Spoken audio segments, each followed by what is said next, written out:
When my son had this reoccurrence with his Lyme disease, shit got real. And so when I went back to school, I think Steve was about ready to lose it, because it was like, we're cleaning everything out. I went through the pantry. I got rid of everything. We're not eating gluten. We're not drinking dairy. We're not doing this. We're not doing that. Going through our toothpaste and mouthwashes to what we wash our dishes with. And we're only using essential oils to clean our hot tub. It was like, I went from being this party girl to being this obsessed about health. And I had to figure out my way somewhere in the middle to still be having fun and living and not be so obsessed with things, but yet really focused on health.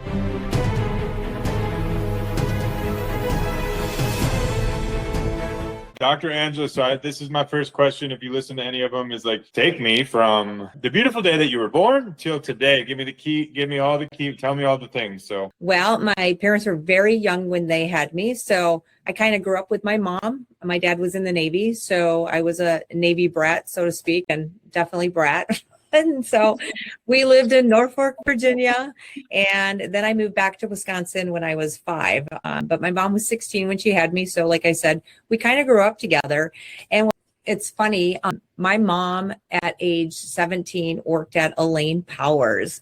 And for all the old timers out there, we all remember the jiggler machine where you put that band around your waist and it would just shake, shake, shake. We actually had one of those in our basement. So it was always kind of a fun thing to do when friends came over. But so I guess from a very young age, I was exposed to kind of health and wellness. And my mom was very hippie-like and, did all the right things. She was always doing vitamins and stuff. And then I just grew up a typical, teenager. I was into sports. I didn't like school, but I loved the social part. So I went and ended up graduating and then went to college and then really didn't do anything related to college and found myself married at age 21 and wanting always to be an entrepreneur. And finally at age 25, I gave birth to my first child, Nicole, and a month later, we opened up our first Papa Murphy franchise. So during the whole process of that, I was pregnant with her, and that was fun. Not going to lie. It was very interesting to be pregnant amongst all these people who are excited about this new franchise. I think there wasn't even 400 locations when we got involved with Subway. So yeah, good times. So wait, Papa Murphy's is Subway? I'm sorry. Because I did that too. We did Subway early on. So it was 1990 when we got into Subways and had to go to Subway school. Yep. Sandwich shop and all that. It's all real. It was all real. But it was such a young company then. We actually got to go to Fred DeLuca's home and have, an evening at his house and just kind of getting to know the man. And I think we were like, our store number was upper 300. So that's how early on we were in the Subway business. Any idea how many there are today? I got to get my sidekick in this. So I don't really know because they have closed a lot of stores. So for many, many decades, it was a premier franchise to get into. And then all of a sudden, I would say in the last 6, 7, 8, probably since 2020, a lot of stores were closing. Even though it's still a pretty popular place to go, the franchise itself, I think, has shifted a little bit, not necessarily growing anymore. Coming from me, I have I've been out of it for so long. I'm gonna ask my computer while I have. But what's Papa Murphy? I'm dumb. What's Papa Murphy? I'm like, I can't tell the difference between Matt Damon and Johnny Depp's face. That's not true. Leonardo and Matt Damon get me confused. So what's Papa Murphy's? So Papa Murphy. So what happened is, when I got divorced, and in 2000, I got a job at Coca-Cola because that's kind of what you do, right? You go and you figure out how you're going to support yourself. So I ended up working at Coca-Cola, and I had a cold call for this franchise, Papa Murphy's. There was only one in the area. And got my Coke car. I was the Coke girl and went to a small town just outside of Madison and met the guy and looked at it. And I'm just like, this is like Subway, but it's pizza. And I thought to myself, well, I could do this. I don't know how many other Coca-Cola or Pepsi or would walk in and think that. But I got home that night and started, back then computers were not what they are today. So it was like a lot of research to try to find out like about this. Ended up calling them to get an interview. And Papa Murphy's is basically take and bake pizza, and you go through the line like you would a Subway, but we're dealing with pizza instead of subs. And you would put on it what you want, and you would take it home and bake it. So take and bake pizza. And I think it's Oregon or Washington. I can't remember where they were primarily from, but that's where I went to Papa Murphy Pizza School. That's awesome. Is it still, does that exist? And I just don't know. Okay. So it's in the Northwest then? Well, they are nationwide, but they were a little slower to grow than say Subway. I don't know why, the reasons for it, but I'm surprised you don't have at least one in your area. Probably in a bigger city, if you were to go in it and search it out, you could probably find one. It's now added to the list. My wife loves pizza and gets mad at me because I won't. It is pretty good pizza. So just so my Google search says there's 20,000, almost 20,100 Subway stores. So you were very early in the game. That's wild. Very, very early. Yep.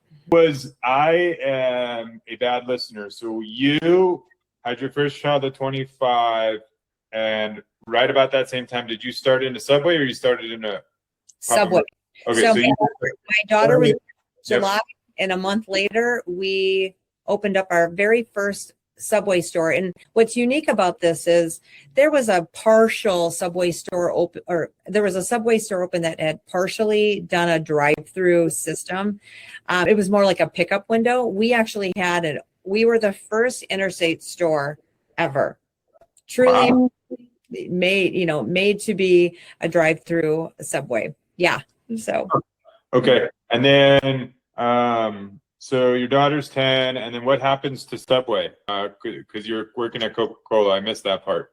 Yep. So what happened is at about 5 years in, we had 4 Subways at the time, and ended up going my own separate way. That's when I ended up getting a job at Coca-Cola. I did have a son at age 30. So I had 2 children and 4 Papa Murphy's 4 Subway restaurants at the time of the divorce. And so I sold all the Subways to my former husband, and he just took them over, and I went on with my life, and hence Coca-Cola falling into Papa Murphy's. I guess franchise was in my blood. Yeah. So we're franchising. So we are in the early 2000s. A new beautiful woman is on the market, and she's in the Papa Murphy's franchise after Coca-Cola, and then keep me rolling. We got 26 years yet. Yeah, we got a lot. So I was in my first Papa Murphy's for just less than 2 years, and I thought, well, if one is good, 2 should be better. So I went to a city nearby that we had one of our Subways in, that we actually built a strip mall along, and it was a very popular location. And so across the street, I built a strip mall and put in my Subway, and then it was one of those check advances, and then a hair salon was going to go in. Unfortunately, in that middle unit, the gentleman who was going to put in the hair salon, it was a franchise. His wife was diagnosed with cancer, and he pulled out, and I had the guy, the regional manager, come down, meet me, because he wanted to see the location to see if he could possibly, give it to, have another franchisee take it over. And when he came in, I was just, well, what does it take to run a hair salon? Like, I've done Papa Murphy's, I've done Subway, like, how hard can it be? And before I knew it, I was signing a contract to be a Fantastic Sam's franchisee. So I had that for about a year. I had a partner with that, and I sold it to my partner. I just realized that wasn't my deal. And so I got out of that. And then, so I'm out of Subway and I'm out of the Fantastic Sam's, but I still had my Papa Murphy's, and I ended up building 3 Papa Murphy's until my son got very sick with Lyme disease. And then it was time to make some changes. And that's when I went back to school to become a naturopathic doctor. Now we got the juice. Okay. So what year is this when your son gets sick? So he was diagnosed when he was 11, but it really got bad when he was 16. So I would say that is probably about 2009, 2010, he was diagnosed. And that's when I started looking at, okay, what is it that I can do? So he was born, let's see, 95. So 2005, I went back to school and started doing like nutrition and just studying. And then in 2011, that's when I became a naturopathic doctor. Okay. You've got to say that slower because I'm dumb. Is it naturopathic? So it's naturopathic. So NATUROPATHIC. Naturopathic. It's you would think it would be naturopathic. All right. Well, forget the spelling. What the hell does that mean? And also, I have so obviously we understand what. Are you familiar with standard process? Oh yeah, for sure. Are you there? That's like. Well, I don't want to tell you. What do you think? What do you think of their methods? So I have used standard process throughout the years. You just have to take a lot of things to get to what you want. And that's actually the case with a lot of supplements and supplement companies. I think supplements they serve a purpose, but we're so quick to throw like a massive amount of pills into our body. And I like to be a little bit more selective and troubleshoot. We do a ton with peptides now, but early on in the days, we didn't have things like peptides, right? And NAD and glutathione injections and stuff like that. So supplements are really that was the only way, as somebody who's working more naturally and not trying to work with medications. It was really our only way to help people kind of start to shift and bring their body back. At the time, I worked with a lot of supplement companies, and I have my favorites for certain things, of course. Infection, I have something. For detoxing, I have something. And, it just kind of mix and match depending on the person, but very, very customer based, very patient based to the individual. Got it. They're my best friends, so we're very biased here on this podcast regarding standard process. We use them and recommend them. But again, I've been able, I focus more now like on more of the peptides, all the different peptides. And then I love all that kind of stuff too. All right. Well, we're taking this. I want to finish the story. So you got me stuck on this naturopathic doc. So that is in 2005. You go to school. Obviously, you're doing it to help your son, and then now you've become are you running a? If I said I wanted to, where do we find you? Is that so you've got your own office, or take me through? And yeah. I'm gonna give you a hint here. Don't skip whenever Mr. Steve gets into your life. I need that part of the story too. Okay, so at the time when I met my now husband, I had owned the Papa Murphy's, and you go out with some girls, and this handsome guy is drinking a little too much, and he comes up, and we just hit it off. He was very sarcastic, and I was not in the mood to deal with men or date. I was kind of just ended a relationship, and so he got into my head, and I couldn't get him out. And before you knew it, we were joined at the hip. And at the time I met him, I had 2 Papa Murphy's, and he lived in a town outside of Madison. And I was going there all the time, and we just were like, we should put a Papa Murphy's here. So he and I built my 3rd location in that small town. And I should say we, because he worked them a lot too, but we had the Papa Murphy's for about 5 years. And that's when my son's Lyme disease kind of came back with a vengeance. And because I was just kind of in a little bit of the natural health world, I was just studying a little bit. This is when my husband said, I think you need to really take this serious. Like, you're really passionate about it. I had met a mentor, and that mentor suggested that I become a naturopathic doctor. And I talked to Stieg, and he said, absolutely, you should. And so that's when I pursued kind of that naturopathic health, and sold my Papa Murphy. So now I'm completely out of the franchise world. And it was so funny because a lot of my friends were just like, you're doing what? I was kind of a party girl, not going to lie. I mean, it was like Thursdays to naughty Sundays. I mean, we lived now up near Lake Wisconsin, and it's, even if you work full time, it's like you're on vacation 24/7 up there. And so easy to get your foot caught in the fun wheel. And we both were gaining weight and not very healthy, very inflamed. Like, I look younger now at age 60 than I did at age 38 when I met him. So it was pretty crazy times, but we had a blast. We traveled a lot. We had a lot of fun. But when my son had this reoccurrence with his Lyme disease, shit got real.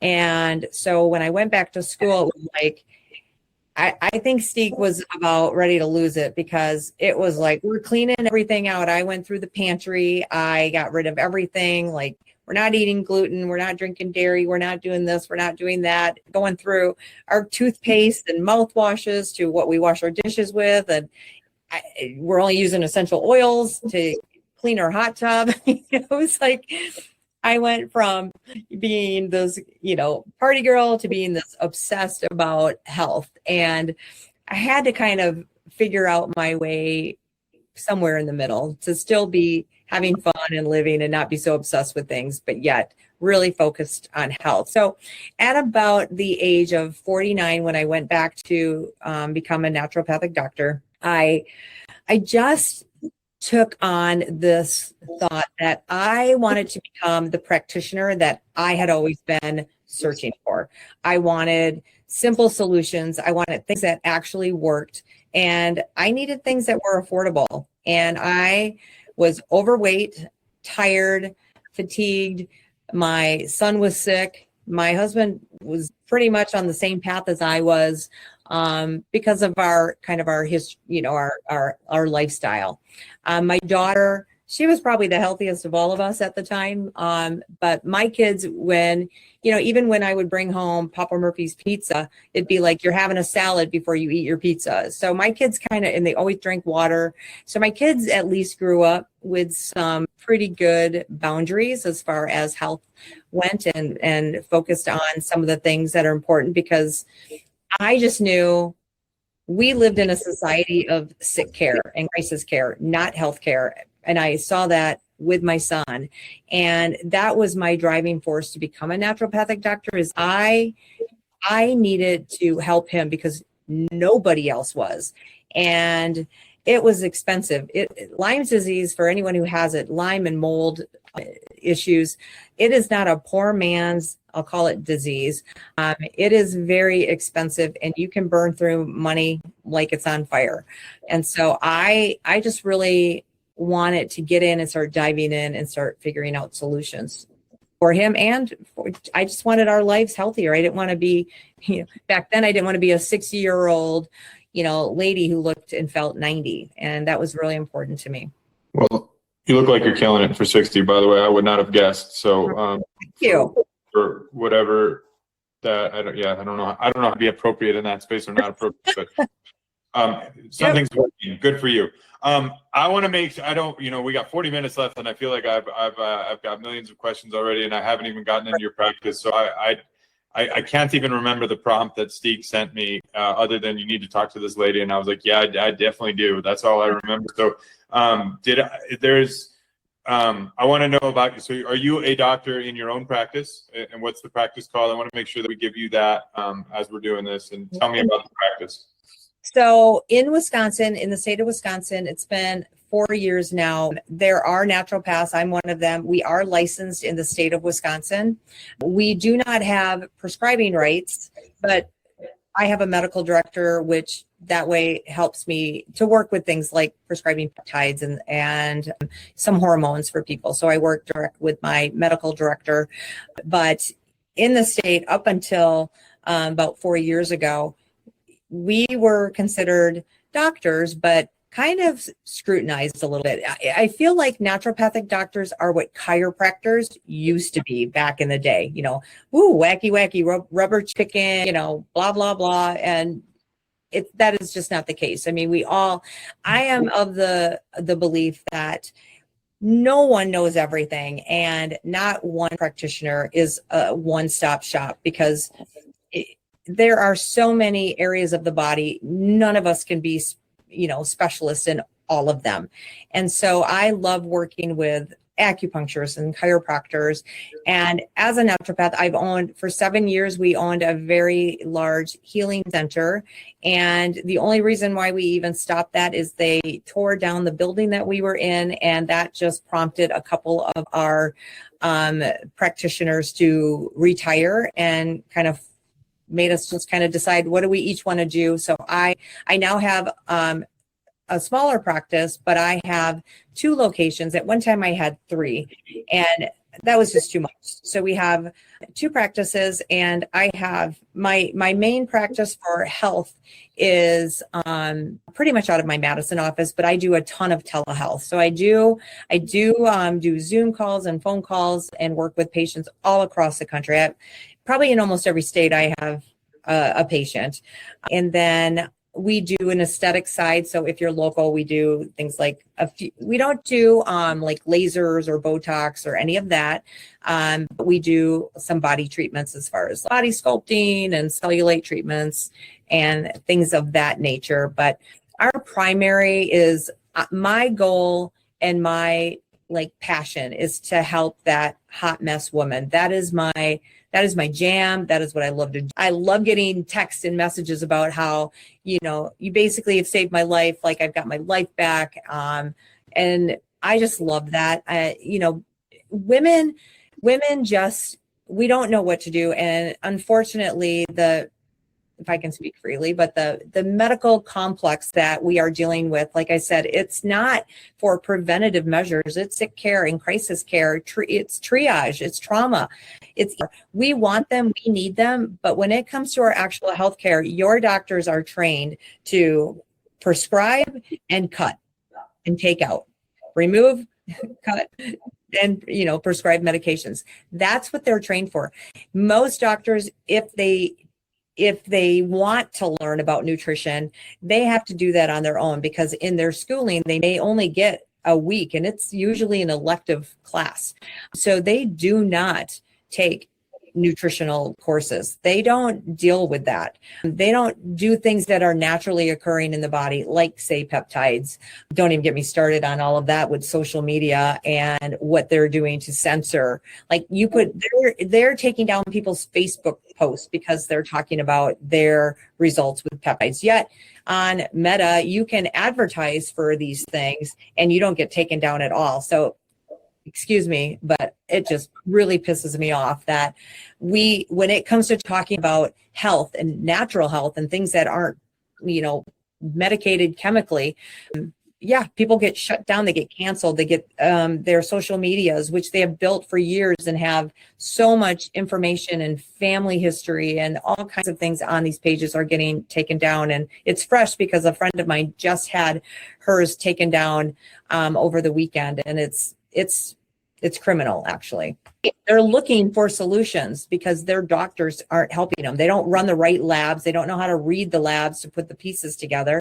And people are walking around this earth not knowing what the hell is wrong with them. And they're told they're fine when they're clearly not fine. So it's frustrating. Your goal is to help the hot mess woman. Is that a body image issue? That's a mental issue? That's just you want to help women. If you say, well, I actually don't know the term. I can make up my own, but because most men, if they have a wife who's in that phase of life. So the hot mess woman generally happens between age I'll say 35-ish to about 65-ish, depending on how they have spent their early years managing their health. So I always tell people when I speak, I'm like, what you do today is going to affect you 5 years from now, 10 years from now, maybe even 20 years from now. So dialing in things right now is going to help you. Just however your menopause, especially with women, how is menopause going to be for you? Are you very nutrient deficient at age 28? Maybe you came out of college, you got a job where you're running like a chicken with your head cut off, you're burning the candle at both ends, partying till 2 a.m. and waking up at 7 to get in the car and head to the office. Whatever the scenarios are, what happens is you're burning through a lot in your body. And the problem is we just can take a lot, but man, when things stop working and all of a sudden you're achy, you're fat, you're bloated, you're puffy, your hair is falling out, you're, just, you can't even get out of bed without groaning, and all you want to do is sleep. And now you've developed, you're so exhausted that you're developing chronic infections and, autoimmune issues. And you're in your 30s too, and doctors are telling you, hey, your labs look okay, like you look good, let's give you an antidepressant. And that's about 6 out of 10 women tell me that when there's such a mess, and we call it a hot mess because it's generally because their bodies are, they're in that phase of hot flashes, or they're just starting to pick that up, or it's evolved into something like, total flushing out where they're like drenched in sweat. At a business meeting. That is not any woman's dream, is to have that happen. So yeah, that's the hot mess woman, where their brain doesn't work right, their sleep is off, they're crabby, they don't even want to deal with themselves, let alone their husbands and their kids and their coworkers. They can't lose weight, they've been thin all their lives, they work out like a crazy person, they eat perfect, but they can't lose weight. That's your hot mess woman. Just, they don't know what to do. They don't know where to go. They don't know what to look for. And supplements, they aren't going to cut it. There's no supplements that are going to take a woman from being a hot mess to being a hot woman, like hot, like I want to do her hot. Yeah. Inappropriate thing. I was we need more of those. You said I could speak freely. But no, you please. I'm more worried about myself because I have great risk of being a chauvinistic No worries. I'm a white male, so I can't say shit. You're a white woman. I think you get away with a little bit more than me. A little bit more, not much. Yeah, but so say if they come to find you, did they just look up Dr. Angela Rahm, or what's the company? Yeah, they my website is drangela Rahm, RAHM.com. So you can go there. I also have, there's a lot of chronic things out there with our health. So I actually have a downloadable PDF for anyone who wants it. We can put that link in the show notes too, but it's a chronic health solutions, just a guide that can help you kind of recognize some things nutrients wise. There's no company affiliation, but like some supplements that you can look at for certain things. We're talking about brain, we're talking about weight, we're talking about sleep, sex, all of that. So it's a nice downloadable document that you can have. And that will be, I'll have that, the link for that will also be on drangelaram.com, but we can do a direct link as well if you want. So let's get, if we can, in 30 minutes, and I've got a bunch of questions, but just not in 30 minutes, I guess in 10 or 15, because I got to save time for questions. I'm the question, we're on the Better Questions podcast. I got to ask them, but do you mind, I don't want you to prescribe your solve, but can you, I'll share mine. I've been on this quest, and I'm thrilled you're here because it sets conditions for me to go to talk. I was on the quest for optimal, right? I used to run and now I just lift, and I don't even whatever. So on the man side, it's different, but my statement is I'm exhausted. I don't know what to do. I'm not even sure. Am I supposed to eat breakfast anymore? Is the pyramid right? I understand that I'm not going to be taking GLP-1s. I don't care how fat I am. I'm not doing that. I get that. But beyond that, it's the war on fats. Is meat good? Vegetarian? Everything's a fad diet. Exhausting. I'm going to go chop wood. I'm going to take my freaking steps and everybody else can just fuck off, you know? But I do. For me, I want to be optimal, right? I would like to be optimal. So I know that you're not geared towards, I don't We know. work with a lot of men too. Yeah, absolutely. Yeah. So just quickly, if you can, like, do this, don't do this. Like, do we need to be worried about the chlorine in our hot tub? Do I need to be worried about the toothpaste? What is worth worrying about anymore? Or where, if you could just give, like, I'm not trying to give everybody the cheat code, and I'm telling everybody, don't be a-holes, go on her website and go work with her. But can you, like, for those of us that just want the simple answer, don't, what does Dr. Angela say? Well, everyone's an individual, so let's just start there. There is not a box, and this month might be good for you to do this, and next month you might find that, you know what, that maybe isn't working so well for me anymore. Now I'm going to kind of maybe change things up. Let's start with fasting, because that's a big one. I think if you are a woman, especially if you're a woman who is dealing with some possible autoimmune issues, cortisol issues, you're tired all the time, don't be fasting. Like, don't do it. I mean, there are really beneficial times to do the hardcore, long-term fast. I don't recommend people just do that without doing some research, but like this, do I fast for 16 hours and what constitutes fasting? Or do I do an OMAD diet where I eat one meal a day? If you're in a chronic health issue that is more leaning towards thyroid issues or just autoimmune issues, please do not go super low carb, eat healthy carbs, but do not do long-term fasting. You might want to do, maybe you do a 16-hour fast once or twice a week and kind of break it up, but your body needs nutrients. And so you don't want to just dive into that deep fast. I like keto. I like doing carnivore every now and then, even if it's like 3 days, just to kind of clean the shit up, especially like I was at a conference from Wednesday to Sunday between travel and at the conference.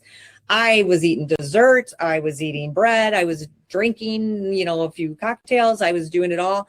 Like, I'm going to go OMAD here this whole weekend. And I'm going to do like 3 days of just not OMAD, just doing carnivore. I'm just going to eat meat.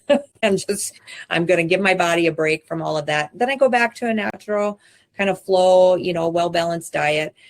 But yeah, I mean, there's a lot of fads out there. And I think vegetarian diets, for me, I see the sickest people who are vegans. I'm sorry, but the nutrients that we get from, I always say, the food with eyes is way too beneficial. But I know there are some people who just can't do it.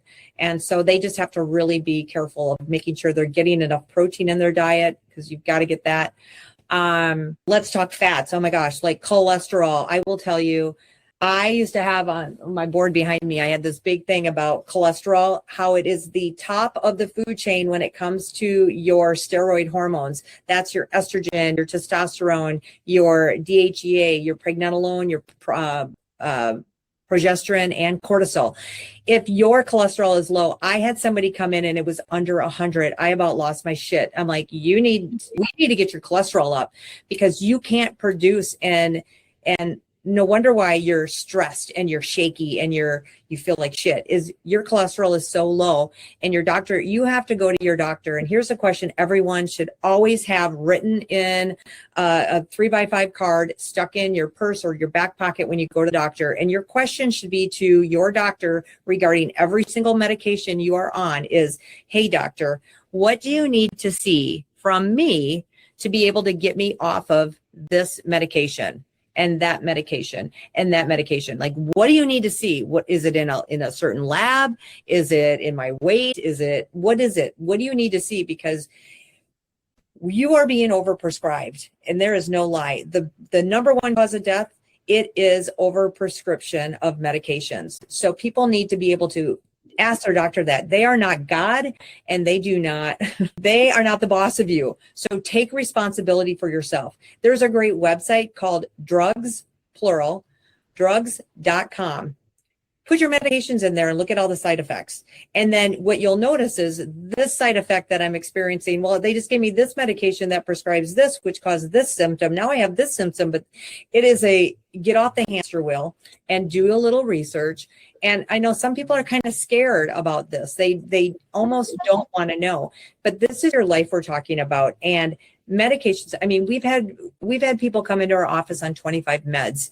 That is completely, in my mind, malpractice. Because if a doctor can't figure out how to fix you, I got my air quotes here, if they can't figure out how to fix you with 1 or 2 medications, then maybe they don't know what they're doing. And then let's get into the standard American diet, or the for the American Heart Association, the American Diabetes Association. Please, they are slowly changing their recommendations because they are wrong. They want customers for life. And when you follow their recommendations, often you find yourself needing another medication or upping it. If what they said cured heart disease and diabetes, why do we have so many people that are in metabolic meltdown syndrome? And why do we have so many people with still heart disease? Yes, the bringing on the GLPs has significantly helped, and there's a lot of misinformation about that. We don't have time for me to get on that rant, but I was hoping we would. No, my favorite things to talk about, because it's so misinformation. But yeah, I mean, I think people just really need to take on this, responsibility for their own health. They got to listen to their body. Women who are middle age, and even men who are middle age, heavy lifting is your rule. You have got to lift heavy. Now, you don't have to be a gym rat, but you progressive lifting, so you're increasing that amount of weight, is really important. Our muscle is our longevity tool. Like, the more muscle we have, the more calories we burn at rest. And there is nothing like going, to your, 90-year-old grandma's birthday party, and she can barely lift her head up out of a chair and she's all, bent down. Or your dad, who used to be 6'4", is now 5'9". They did not do the right things when it came to working their body and nourishing their body. We don't want to be those people in the grocery store that, can't move around really well. And they're probably not that much older. They're probably in their late 60s and 70s, but they're walking around like they're 90. We've got to make sure we're getting sufficient protein. We're working out. We're nourishing our bodies appropriately, making sure we're getting the minerals, making sure we're getting the fatty acids. Vitamin D, your level should be between 80 and 100, nothing lower. If not, and take your vitamin D post 4 p.m. That's when your body's going to best be able to use it, because your liver needs it. So vitamin D, I like combining a liquid version, and I like doing pills. I alternate them. Some days I even take them at the same time. But post 4 p.m. and take them with your meal, because they're fat soluble. People's levels of vitamin D will get cranked up super fast when you start doing that. So that's a little nutrient tip right there. What else can I say? There's so much. So my first question is, if I find, I'm gonna call them a traditional doc that's willing to engage in a conversation with you. Would you come and have I call it a discourse, not a debate, but would you be willing to have and entertain a conversation with? Because I think the question that I can't figure out how to answer is how to. I've studied enough to know that you're speaking a lot of truth, and I've been having enough conversations to know that the people that went to med school are gonna be, oh, she's a tin capper or whatever, right? And so it's like, for me, until you put both of those people in a room, and legitimately I prefer if it's a real room and we come and eat food together, because I don't think there's that much to disagree on. But would you engage in that? Would you be willing to? If I won't bring a jack wagon in. Like, if they're not open-minded, they don't come on. But I have so many medical professionals, traditionally schooled medical doctors that they get it. So a lot of times the problem is they get it, but their license is holding them to prescribe. They're in the business of making money for their clinic or the hospital. They are not in the business of making sure that, they save you the most money they can and give you the best options without you spending a fortune or going through insurance, right? That's not the model for them.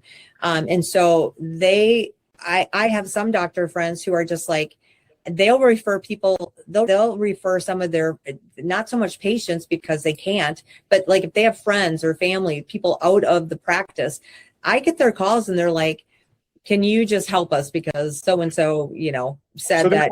get it. And that's wonderful and awful. That's what that is. But so, and I don't mean to cut you off, but because I wanted to ask, because I see this and I'll triangulate it.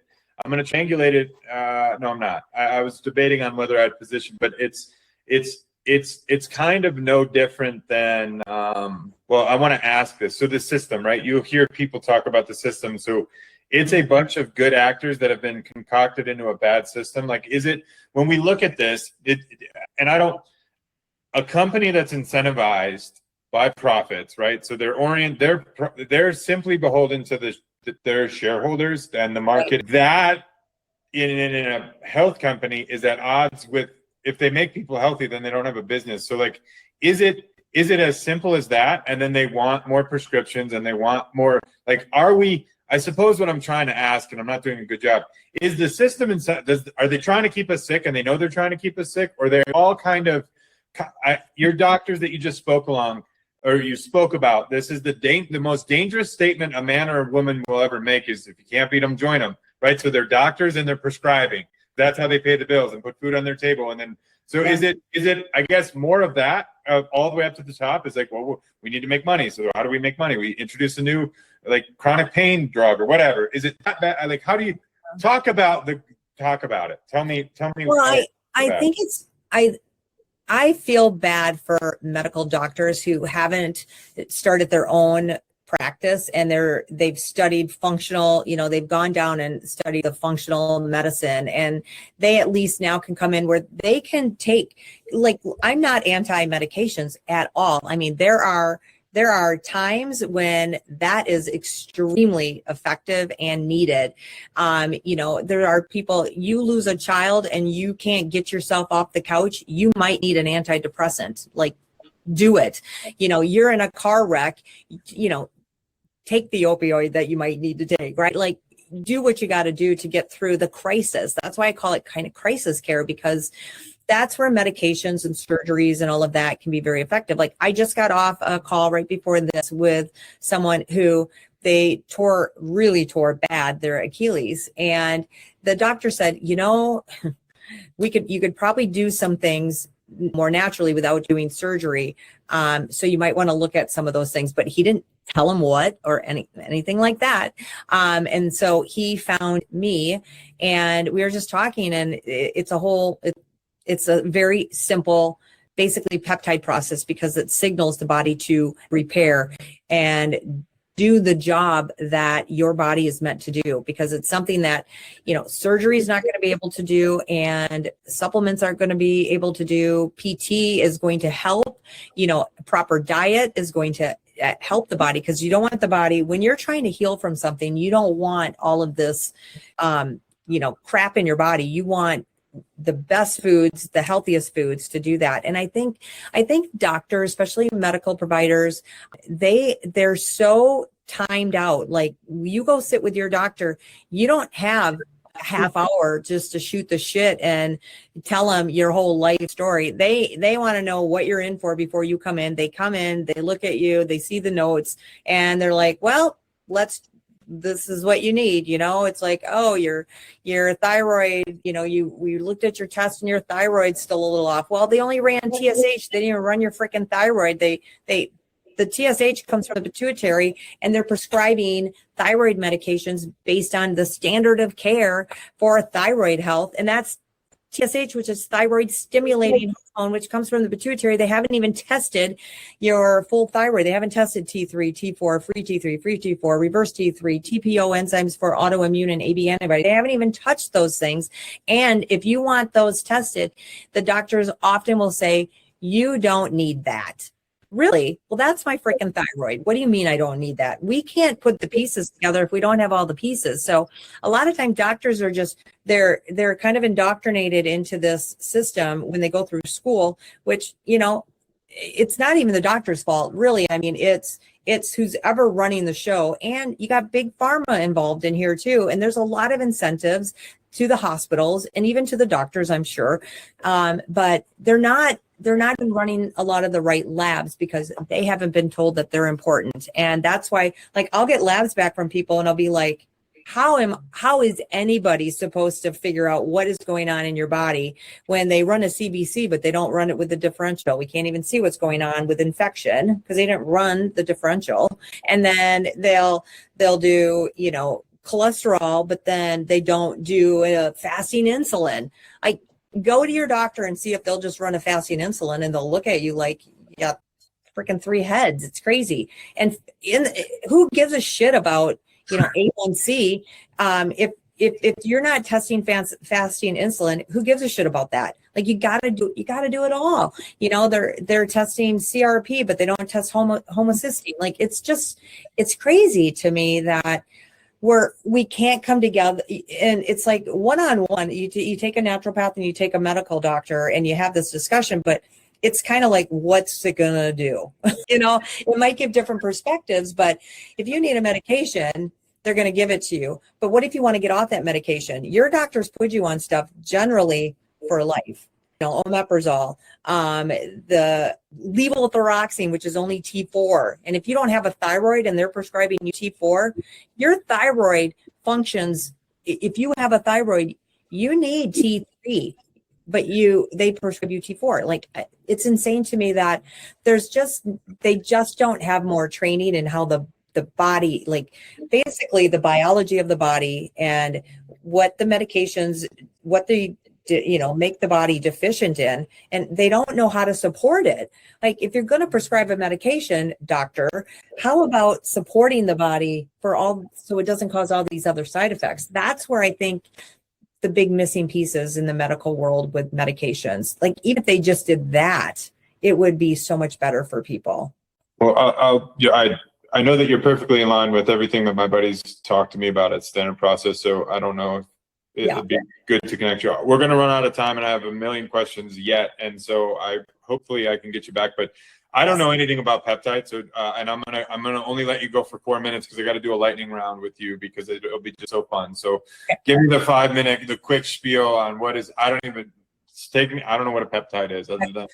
So peptides are just, they're basically amino acids that are broken down. Like, if you have all these different necklace strains that I have on, could be different peptides, because it's just amino acids linked together, creating peptides. Peptides create proteins. So it's just a process. And we see things like the GLPs, they're phenomenal when done right. They have to be done right. They can be bad if done wrong.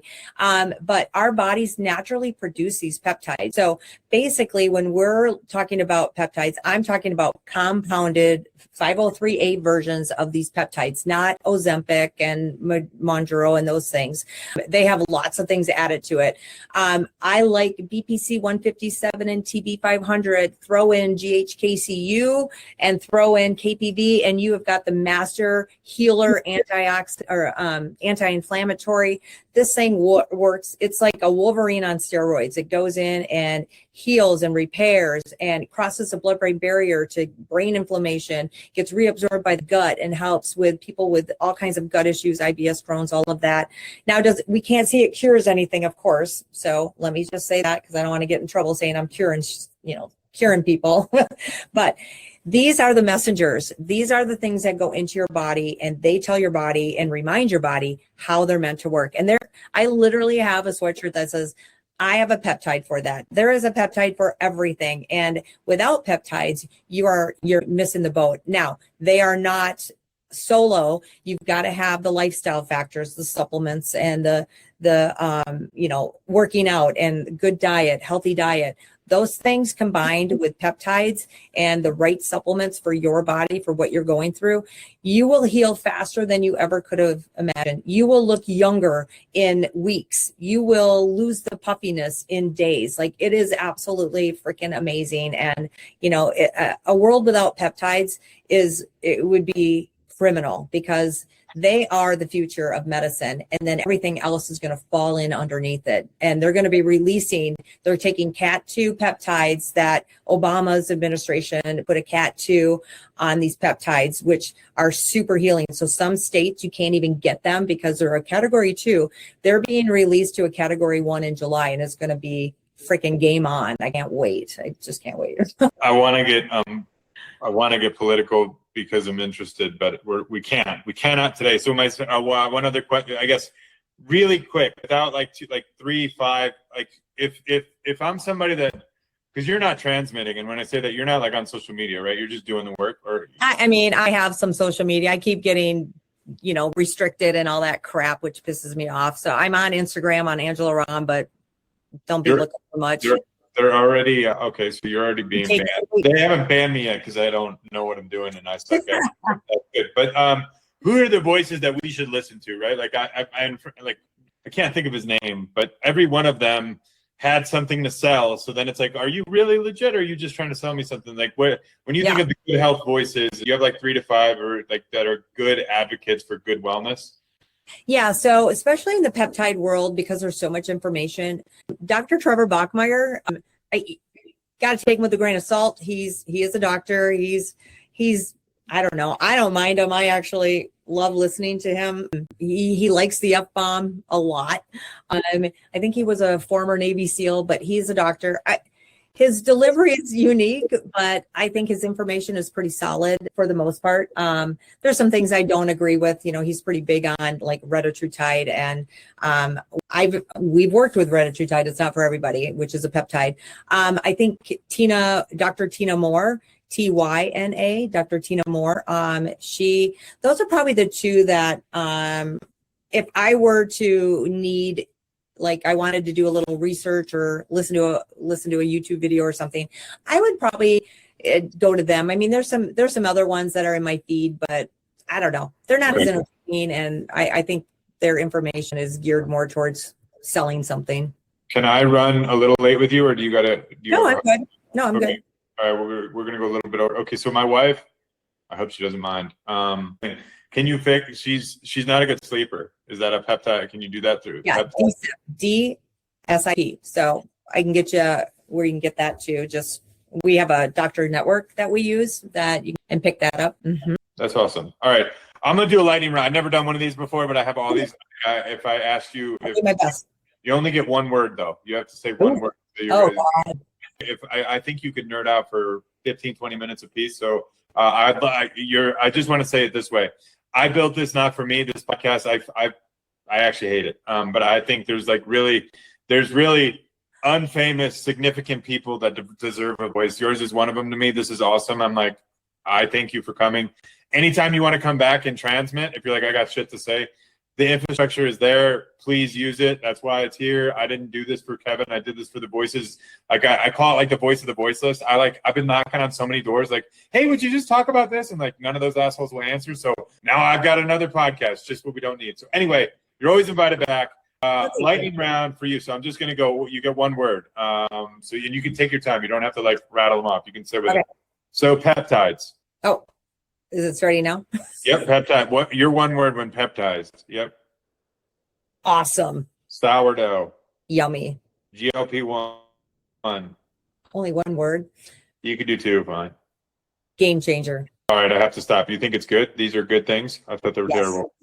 Oh no. Then you're misinformed. All right, good. That's good. It's a contrarian. You're coming back because I'm so tired of getting advertised by GLP-1s. But sugar. Neurotoxin. And I'm breaking my own rules.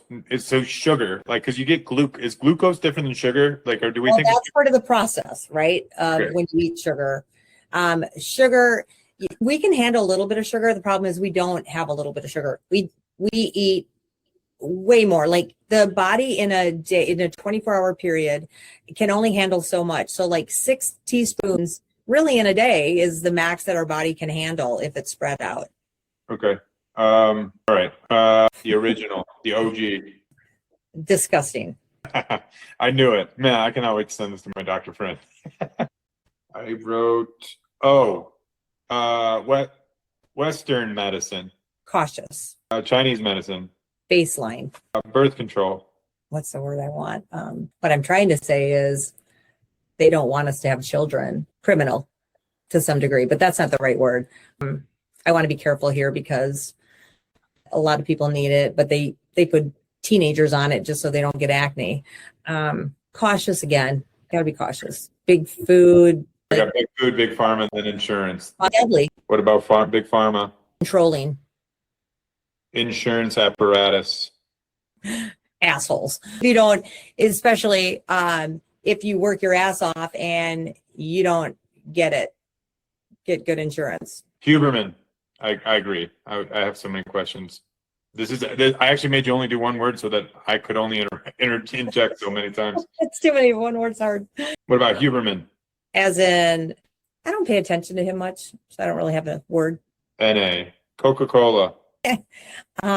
Cocaine. What is worse for us, drinking pop or drinking beer? Jeez. Also, do you call it pop or soda? Probably soda. I don't know. Kind of like a bubbler in a water fountain, right? Yep.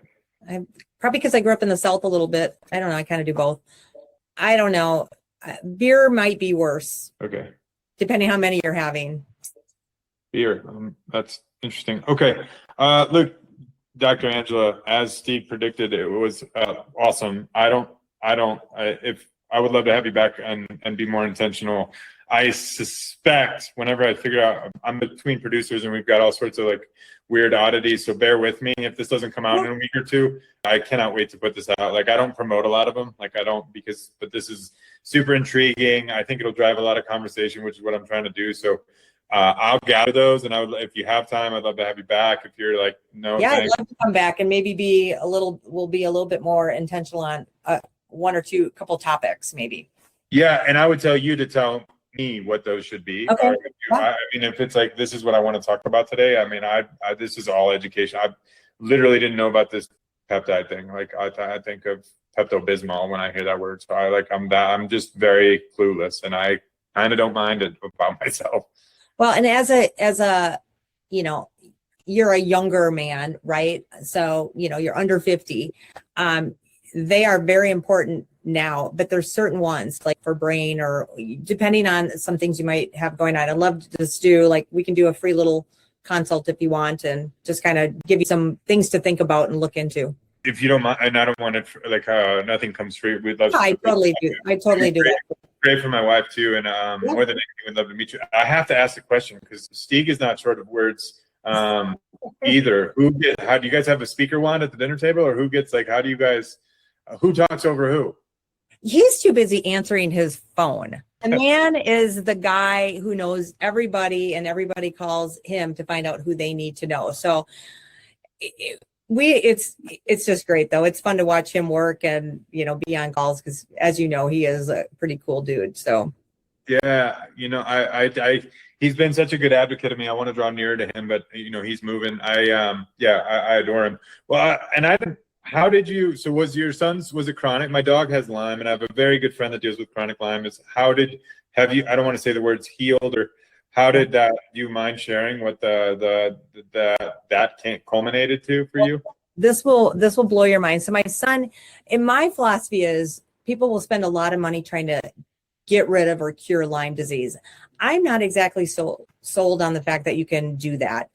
Here's what we need to do, especially when we're dealing with Lyme disease, is we need to control the terrain inside the body because it's a spirochete. So it will drive itself in when the terrain is good. It likes a very moist and acidic and grungy terrain. So if you're not taking care of yourself, you're eating like shit, you're drinking a lot of alcohol, you're partying, you're stressed out all the time, you're inflamed. That spirochete come out and in a vengeance. Like they're just like, yeah, it's time for me to party now. But then all of a sudden you clean things up a little bit and all of a sudden you start feeling better. You got to kind of look at your lifestyle and what you're doing. But I will say, if you have Lyme disease, the absolute thing there's a couple, but one of the biggest things is the BPC 157 with the TB 500.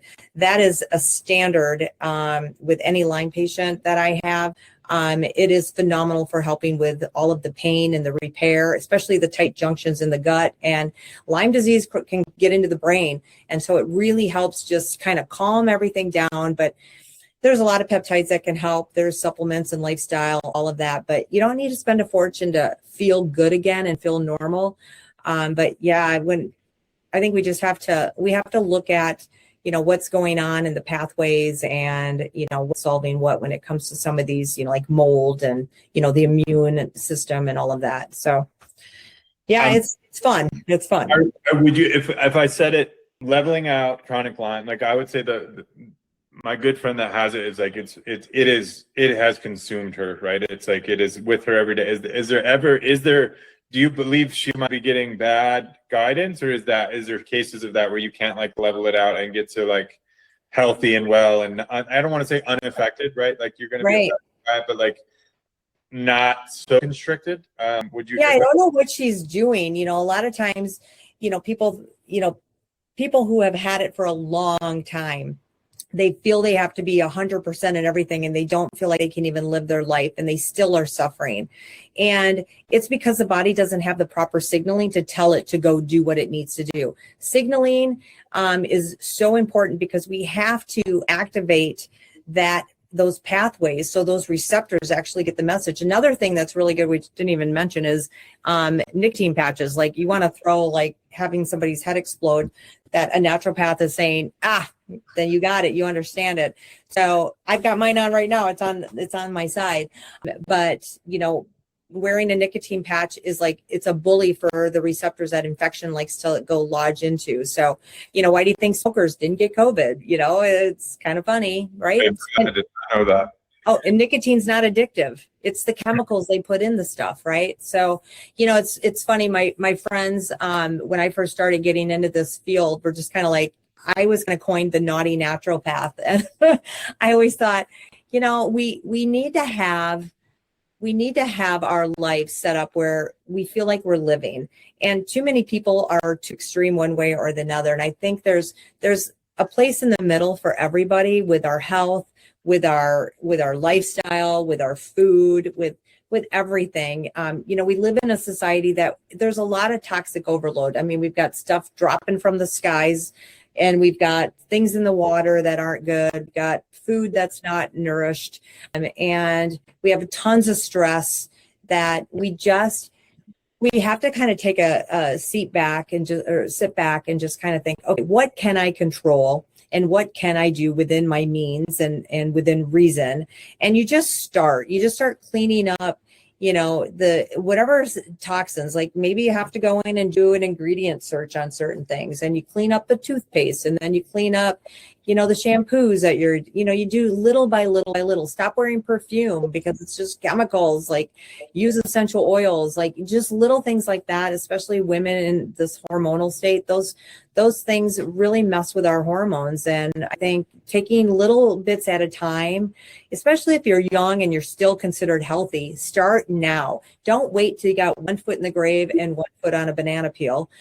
Do it now, because it gets more expensive the older you get and the more that you're trying to correct. And that's my best advice, really.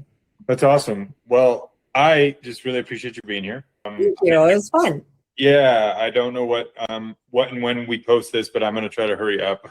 And then we'll figure out, and when I'll see if I get any comments or feedback. I expect that I will, because we're playing in the land of like outside the orthodoxy, which I freaking love. I think orthodoxy is disgusting. So I'm going to promote this one, and we'll see what feedback we get. If we don't get any, then we'll just, my wife and I would love to sit with you when you have time, and we can nicotine peptides. You pick the top 2 things you want to talk most about, and then come and lecture me, and I will have plenty of questions.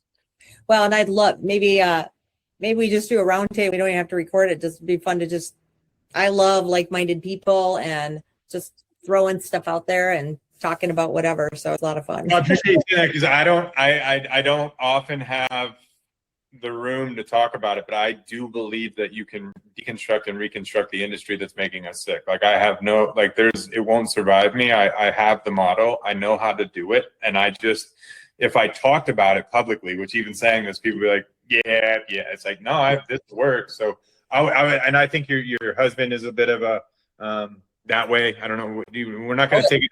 We're not going to take it as it is. We're going to make it how it should be. Right. And so, I would love to do that. And we can do it in a recorded room and decide if we want to share it or we want to hold it.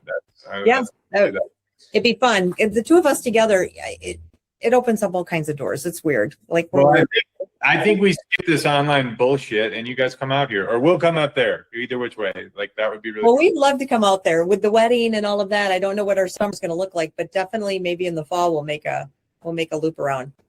That would be awesome. It'd be so fun. And I'll send you, I'll get you the link for that chronic health solution. So you can have that. If anyone wants to go download that, it's kind of nice. It's broken up really nice, easy to read. And then, my website, I guess, is probably the easiest. I mean, people can find me on Facebook, but send me your links, and then we'll do our damnedest to make sure you know when it goes out and you get a link of it. But like I'm a little disorganized on this side of the house yet, so I'll be a professionally run podcast one day where I might just throw the whole thing in the garbage and say forget it. I'm not going to do that, by the way. So hey, you got to start somewhere. And Steve's always telling me you need to start a podcast, and I'm like, you use this one, please. We don't need more podcasts. Use this. No, I know, that's just it. It's like I just don't need to be another voice out there doing what everybody else is doing. I'd rather just be on podcast and chit chat. If you want, and I just want to say this because people think I'm not, if you want to do a monthly health update with Dr. Angela, done. You just come on. That would be fun. Yeah. I'm trying to figure out how to invite, because like when I see like, I'm like, you can, yes, I would love to have like one person with politics, one person with health, business, leadership, all that. That's what one day I hope, because it's, anyway. So if you would like to do that, we will. I think that's a great idea for you. Yeah. Perfect. Anyway. Well, super fun. Super nice to meet you. I know Steve was super like, you going to love Kevin. And I'm like, can I speak freely? I don't let you do it any other. If people come in here guarded, I'm like, dude, we're tearing that shit down. Like, I got no time for that. Like, I want to know the real you. So yeah, there's no pansies out there. We got plenty of cowards, and unfortunately, wow. Save that for conversation too. Dr. Angela, thanks for being here. All right. And, thank you so much. Yeah. Dr. Angela, thanks for coming. You, the listener, thanks for tuning in. If you're not supporting us and you don't know how, good, ask. We'll have a better answer to that soon. Cheers.